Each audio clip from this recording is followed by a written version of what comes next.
When people accuse us, I used to tell them, okay, when you study MA or Master of Theology or PhD, where do you go to write your thesis? Where do you go to write your paper? Right? Many doctors and many theologians went to Bible commentaries and books, hundreds of books and commentaries to have their thesis and their paper. Today I'm going to talk about 7 hidden truths about Seventh-day Adventism and what we need to know. Actually, I have a reference from Pastor Mark Finley, and I add some of his inputs and his presentations. I just give him credit today. As we read our scripture reading from Luke chapter 4 verse 16, and as Jesus' custom was, he went into the synagogue on the Sabbath day and stood up to read. So Jesus actually went to the synagogue. It means the temple and the church like this on the Sabbath day. It was his custom. And also I would like to read another text from Acts chapter 17 verse 2. And then Paul, as his custom was, went into them and for 3 Sabbaths reasoned with them from the scriptures. So we found Apostle Paul was regular attendees to church and to synagogue. Most of Jesus' disciples were regular attendees on Sabbath day. The Sabbath is a very critical subject to the world and to the people who do not believe the Sabbath day should be kept. Right? Many critics say SDAs are very legalistic. What does it mean, legalistic? Legalistic means, concerning adherence to moral law rather than to personal religious faith. People accuse us that we are more on the law rather than faith in Jesus Christ. So this is what people say. But who gave the law? God gave the law for us to obey, right? Keeping the Sabbath is not actually legalistic. Why? In the Bible, you can find a lot of evidence that God's people kept the Sabbath day. So the Sabbath day is actually biblical, and it is one of the commandments you can find in Exodus 28 to 11. So it says, remember the Sabbath day to keep it holy, and 6 days you shall labor and do all your work. But the 7th day is the Sabbath of the Lord your God. In it you shall do no work, you nor your son and nor your daughters, nor your male servant, and so on.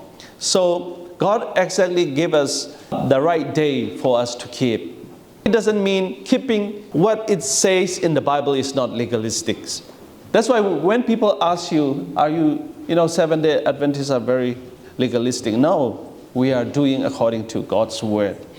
We found that Jesus and his disciples, even apostles, they went to the synagogue, to the church on Sabbath day. So we SDAs, we keep the Sabbath day because we celebrate the creation and his redemption. His redemption means we were redeemed by Jesus Christ on the cross. That's why Christ himself is the creator, right? Everything is related.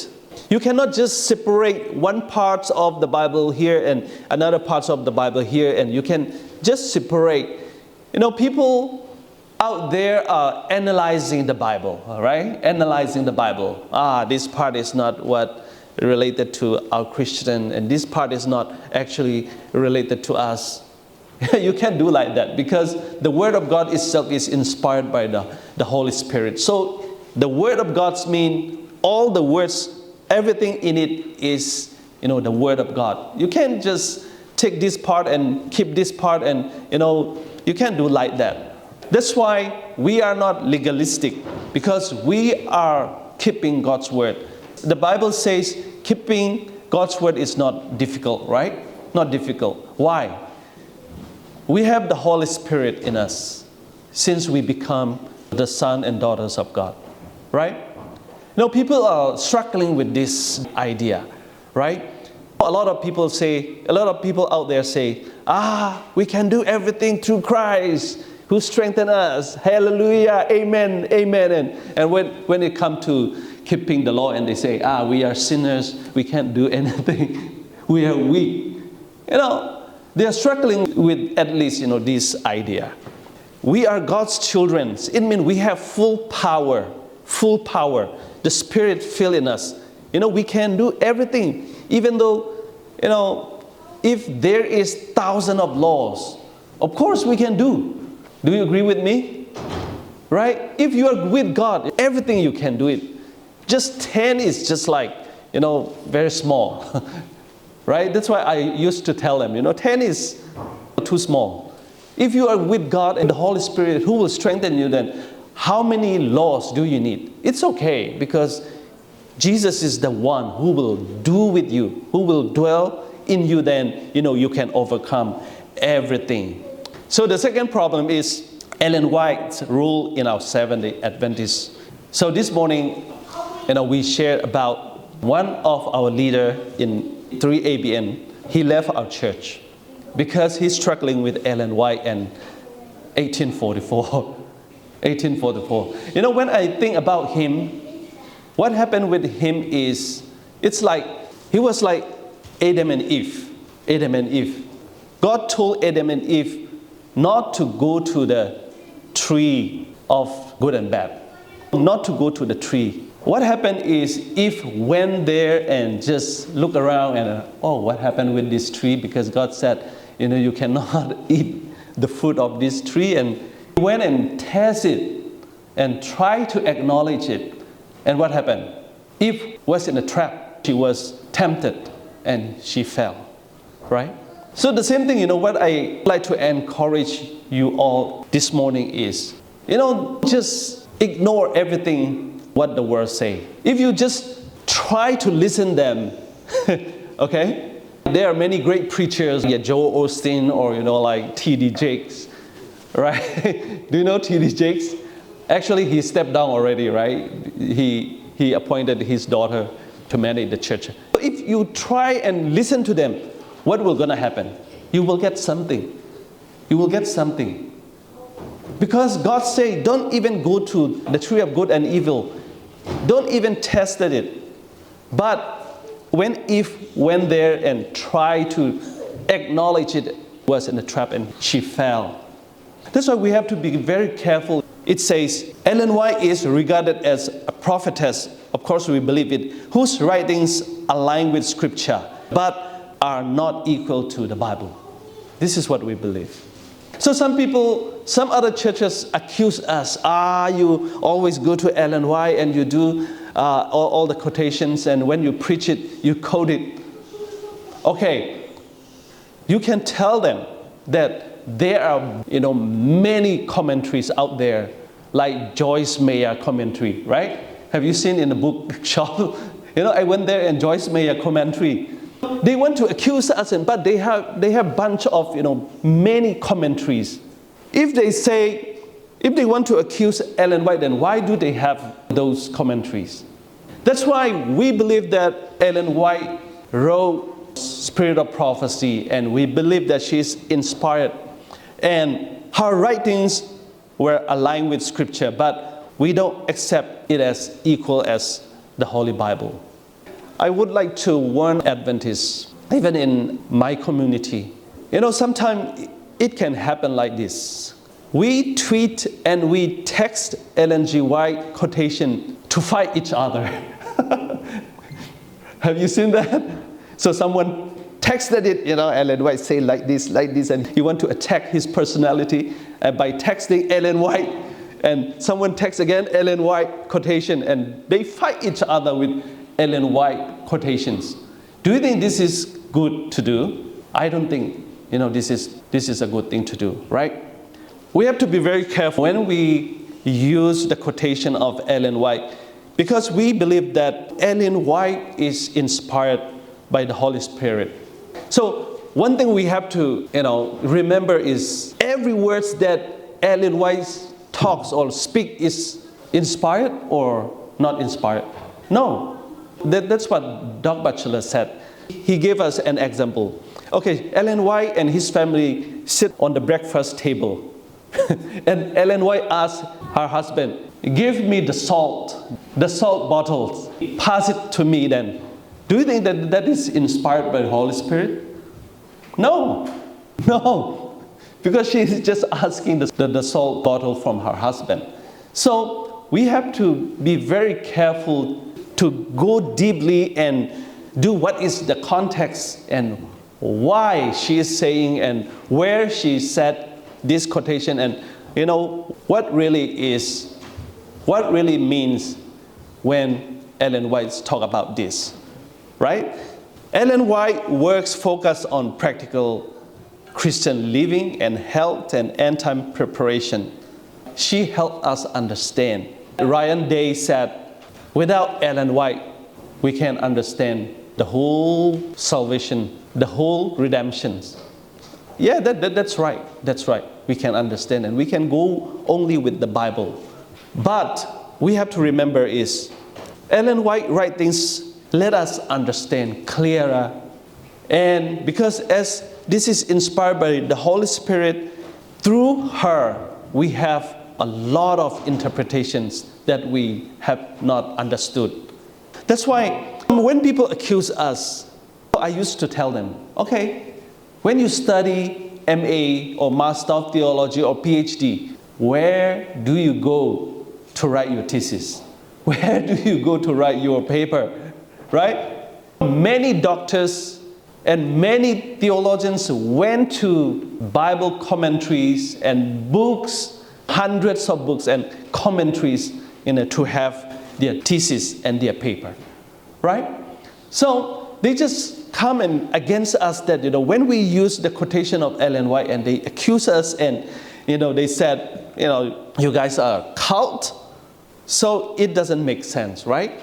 So we have to be very careful and we have to pray hard and so that we will have answer for the people who are against us.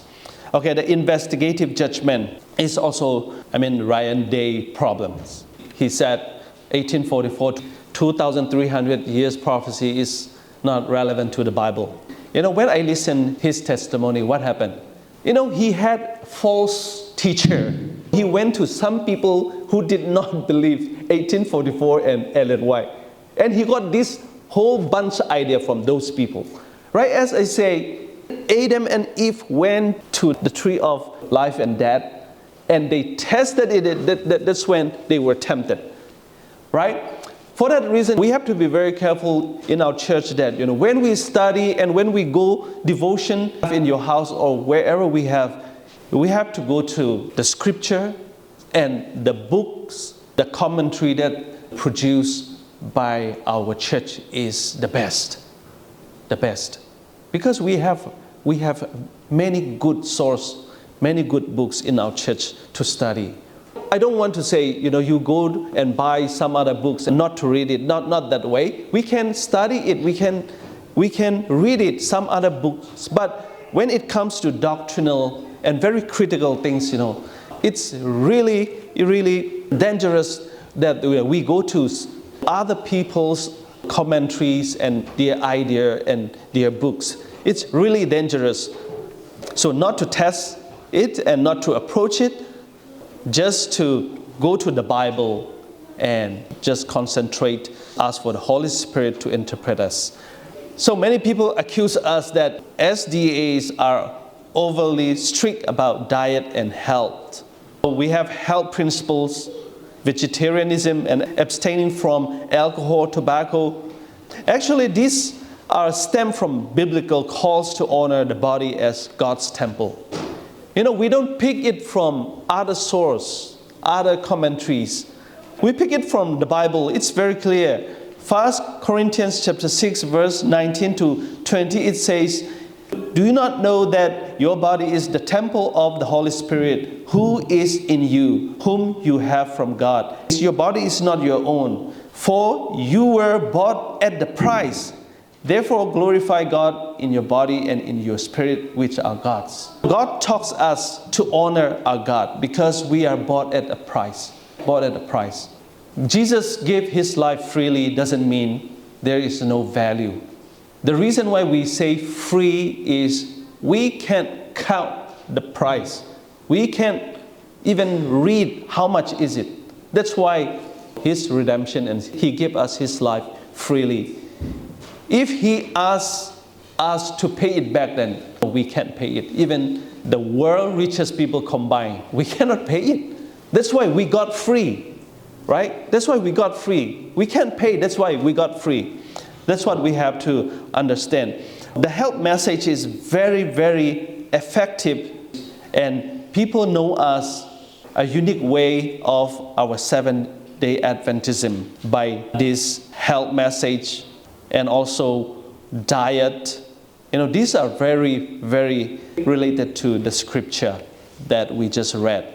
So the fifth truth is eschatology, the end times prophecies. Many people say SDAs fear monger about the mark of the beast. I don't want to say we don't preach mark of the beast in our church. Sometimes we preach it in the wrong way. We make people fear, When I was young, one of our Seventh-day Adventist pastor was very good in preaching the mark of the beast and all the stuffs. And when we come out from the seminar or after the preaching, we see the world like different, When we see the Sunday keepers, we feel it like, they had like this. We feel like, they are different and we are something different and they are like this and they are like this. We start to fear and start to make some excommunication. We even want to cut all the communication and all the connection with the world. I think this kind of idea can come to our church, right? But, I can tell you, we SDAs interpret Revelation 13 and to 14 as a future global conflict over worship, Sunday and Sabbath. That's true. There will be conflict. But the Bible says it will be a very short period of time we will gonna be suffering. Right? No need to fear. That's why hope in Christ's victory. That's very important for us to hope in Christ's victory, not to fear, and encourage us readiness through faith. That's what we have to hold. Not fear monger and what will gonna come. Some far left Adventism in our church as well. Far left, I would say far left. They are very, very extremist people. And even in my community, there is one guy and he come and talk to me and our Seventh-day Adventists, we must have the Sabbath school lesson talking about how to resist and how to live when the Sunday law comes. Now our Sabbath school lessons are not like this. These are very simple and we should not have this kind of topic, because right now we should have a topic like mark of the beast and the dragon and how to prepare for running away from the cities and how to build how to stay in the jungle or in the forest. This kind of message must be coming from the GC. That's what he told me. It's kind of like he's very fear, right? Then I don't want to argue this guy. That's right. We have to be prepared, right? When the times come, where should we go? Ellen White also suggests us that we have to be very vigilant. When something happens, we don't against people. We have to, avoid them. That's what she suggested us. Just avoid, not to against people. I'm a Sabbath keeper, come. Do you want to fight me? Not this kind of mentality. When something from the news, maybe 9 news or 7 news, then we have to be very vigilant and how can we avoid these tragedies and these difficulties and these troubles. This is what we have to prepare. But this time, there is still time that we can preach freely and we can do evangelism freely. This time, what we have to do is share the gospel. There will be time that there will be no more time for us to share the gospel, and even we will gonna be very busy for ourselves and our family to protect ourselves, right? That's when there is no more preaching and there is no more church, there is no more regular Sabbath school like this. That's why Ellen White also suggests us that individually we have to prepare, not depending on your pastor or your elders or your leaders. That's what Ellen White is always talking about, to prepare ourselves individually. Because when the times come, we don't know. Maybe we have to go to Cedarville, Norberton, because maybe that place is the safest place, or I don't know. Maybe some people will be there and some people will be, somewhere, and we can have time like this to come together and, speaking and talking about the Word of God. That's why we have to prepare ourselves to meet our God. Hope in Christ's victory and not fear, and encourage readiness through faith. This running stuff, I also tell this guy, okay, we Adventists should not fear people, right? Even in the news, I have seen many Christians in the Middle East. They were killed, right? Terrorists cut their head and their neck and they torture them. These people even can bear it. And why shouldn't we, right? Why shouldn't we? Why we are always talking about running away, right? There will be a time we have to run away, but not to fear monger about the mark of the beast. But we are about to hope in Christ's victory, not to fear. For example, Peter, the Romans were chasing him and he didn't finish his mission. Then he didn't run away. And Peter was caught in Jerusalem and he was killed upside down on the cross, right? There will be also some people, God used them and they have no time left to run. And they have to go to maybe Canberra and to tell the truth to the parliament or somewhere. Maybe these people will be very tough to share the gospel and they may even lose their life in the city. Not to run away everyone, right? No, don't think about that. Just fear and run away. There will be some people who will sacrifice their life to share the gospel even in the time of trouble, right? Do you want to be a person like this?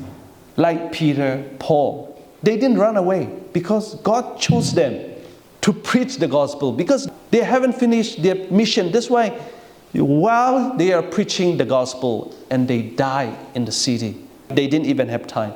But after Jesus died, Jesus said, there will be a time you have to run and you have to escape the city, escape Jerusalem. The temple will be destroyed and, be sure that and pray that the day will not be on the Sabbath day and the winter, right? That's what we have to pray.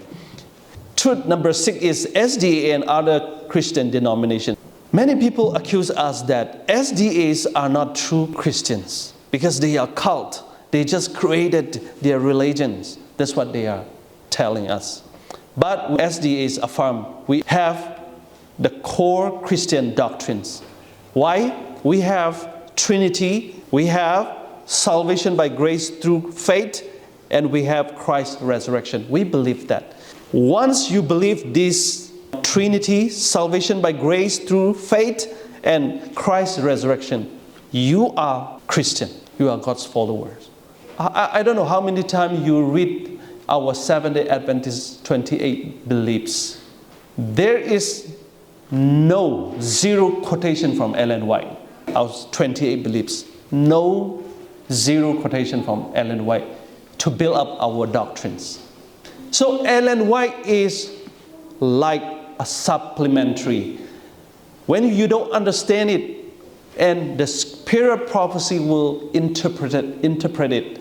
That's how we use Ellen White writing. That's why she also said, the writing of mine is lesser light, and the Bible is, a bigger light. It will give us a bigger light. So we affirm that we are in a Christian denominations, and our differences are Sabbath and state of the dead. That's few doctrines are different. This Sabbath and state of the dead are not also outside of the Bible. It's in the Bible. They are seen as biblical because we seen these doctrines. Sabbath and state of the dead are as not to add up. We just make the correction, not rejection of Christianity, right? We do the correction for people who are not clear about the Sabbath and the state of the dead, afterlife. It is very clear that our beliefs, the Seventh-day Adventist belief, 28 beliefs, is all are from the Bible. Not even a single quotation from Ellen White and other theologians. We don't always talk about mark of the beast, not that way, because we are doing holistic mission. Holistic mission means what? We are doing global mission, humanitarian work. We have school, we have hospitals. There are 9,845 schools. And there are 2.1 million student attendees in our Adventist school every year. And we have hospital, probably 1,000 hospitals. And we have health workers in our church. So we are doing holistic work. Not only telling all the time like the mark of the beast and these sort of things, but we are doing what the Bible tells us to do. So today we have to be very careful. When we come to our belief, we have to be very sincere in digging into the Word of God. And SDAs teach salvation through Christ alone, not works. And all doctrines are tested against Scripture. And the second advent is the ultimate focus and not to fear, because our hopes is from God and Jesus Christ already overcome everything. That's where we are working with Jesus Christ. We believe that we will be faithful believers until we see Jesus Christ coming from heaven. May God bless you all. Amen.